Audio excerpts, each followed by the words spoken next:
হ্যাঁ আমি ওটাই বলছিলাম যে তুমি ওখানে। আরে এটা কে আমাদের ঘরে?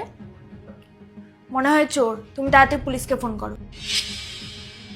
ওই কে তুই, আর আমাদের বাড়িতে কি করছিস? আমি ওই ম্যাডাম, স্যার, ও আমার ভাই। তোমার ভাই? তোমার ভাই আমাদের বাড়িতে কি করছে? ম্যাডাম, ও এখানে পড়ার জন্য এসেছে। আসলে আমাদের গ্রামে না কারেন্টের খুব সমস্যা, একদম কারেন্ট থাকে না, তাই আমার ভাই পড়তেও পারে না। আর ও না খুব মনোযোগ দিয়ে পড়াশোনা করে, তাই জন্য এখানে এসেছে। আর ম্যাডাম, আমাকে ক্ষমা করে দেবেন, আমি আপনার অনুমতি না নিয়ে ওকে এখানে এনেছি পড়াশোনা করার জন্য। পড়াশোনা কি নিয়ে পড়ছে তোমার ভাই?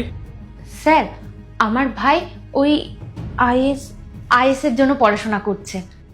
তোমার ভাই? তোমার ভাই আইএএস এর জন্য পড়াশোনা করছে? তো কি হয়েছে? এরকম বলো না। আচ্ছা সরি। কিন্তু ও এখানে এভাবে কি করে পড়াশোনা করবে?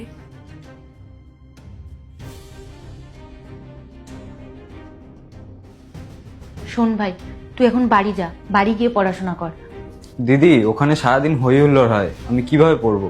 শোন, যাদের পড়াশোনা করার ইচ্ছা থাকবে না তারা সব জায়গায়তে পড়াশোনা করতে পারবে। দেখছিস না স্যার ম্যাডাম কতটা রেগে আছে? তুই যা এখান থেকে, আর আমি কাজগুলো করে তারপর যাচ্ছি।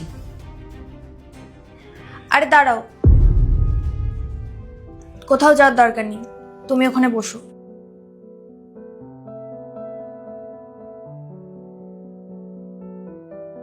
আজ থেকে তুমি এখানে আরাম করে বসে পড়াশোনা করতে পারো, তোমার কোনো টেনশন নেওয়ার দরকার নেই, তুমি তো আমার ভাইয়েরই মতো। আচ্ছা তুমি এটা বলো, তোমার পড়া বুঝতে কোনো সমস্যা হচ্ছে না তো? দিদি বেশি না, অল্প কিছু সমস্যা আছে। আচ্ছা দাঁড়াও দেখছি। হ্যালো সঞ্জু স্যার, বলছি আমার একটা ছোট ভাই আছে, ও আইএস এর জন্য প্রিপারেশন নিচ্ছে, খুব ট্যালেন্টেড ও। আসলে ওর কিছু ডাউট আছে, তাই ও কাল আপনার কাছে ক্লাস করতে যাবে। আচ্ছা ঠিক আছে, থ্যাংক ইউ।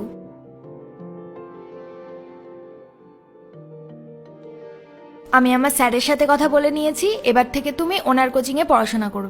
তোমার যা যা ডাউট আছে তুমি স্যারের কাছ থেকে ক্লিয়ার করে নিও। আর হ্যাঁ, পড়াশোনা নিয়ে কোনো টেনশন করো না। হ্যাঁ ঠিক আছে দিদি। তোমার কখনো কিছু প্রয়োজন হলে তুমি আমাদের নির্দ্বিধায় বলতে পারো, তোমার দাদা দিদি তোমার সাথে আছে। আপনাকে অনেক অনেক ধন্যবাদ দিদি, আর দাদা আপনাকেও অনেক অনেক ধন্যবাদ। চলো এবার তুমি মন দিয়ে পড়াশোনা করো।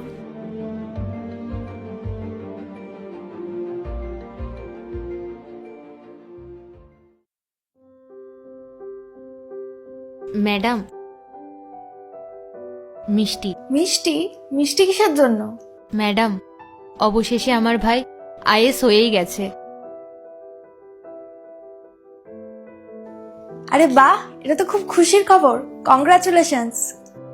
কংগ্রাচুলেশন। স্যার, ম্যাডাম, আপনাদের দুজনের জন্যই আজকে আমার ভাই আইএস অফিসার হতে পেরেছে।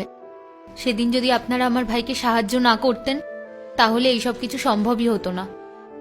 আরে না না পূজা, তুমি তোমার ভাইয়ের সাকসেসের ক্রেডিট আমাদেরকে দিও না, আমরা তো জাস্ট একটা মাধ্যম। তোমার ভাই নিজে এত পরিশ্রম করে এত ভালোভাবে পড়াশোনা করে এই জায়গাটা অ্যাচিভ করেছে। না স্যার, আপনারা আমার ভাইয়ের জন্য অনেক করেছেন। ম্যাডাম, এই নিন মিষ্টি মুখ করুন। মিষ্টি মুখ তো করবই, আর তোমাকেও খাওয়াবো। সন্ধেবেলা তোমার ভাইকে নিয়ে আমাদের বাড়ি চলে এসো, আমরা ছোট্ট একটা পার্টি করব। ঠিক আছে ম্যাডাম, আমি আর আমার ভাই অবশ্যই আসব। ম্যাডাম, একটা কথা বলবো? এখনকার দিনে না খুবই কম মানুষজন আছে যারা চাকরদের নিজের পরিবারের মতন ভাবে, আর আপনারাও তাদের মধ্যেই পড়েন। আমি খুব ভাগ্যবতী যে আপনাদের পরিবারে কাজ করি।